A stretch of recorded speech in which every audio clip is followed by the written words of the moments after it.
How to see drafts on Instagram. So hello guys, welcome back to my YouTube channel. In this video I will be showing you how you can easily see your drafts on your Instagram. So first thing, simply open up your Instagram application and make sure you are logged into your account, and just click on this plus icon at the middle of your screen, middle bottom of your screen. So once you click on it, just select the reel section, and from over here you can, let me just select and show you an example by selecting the camera icon over here, and just let me just record some video and simply click on next. And once you're inside here, just click on hit the next button once again and just give you any random caption.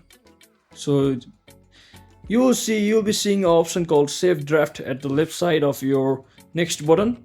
So simply click on save draft, and once again come back to your profile and just click on this bottom right corner and make sure you refresh the page. And once you refresh your page successfully, you will be seeing your draft under this Reels section, as you can see. So you can re-upload this draft by simply clicking on the draft itself, or you can just delete your draft just like this from over here. So that's it for today guys. That's exactly how you can easily see your drafts on Instagram. So hope this video was helpful. If it was, don't forget to like and subscribe to the channel. See you on the next one.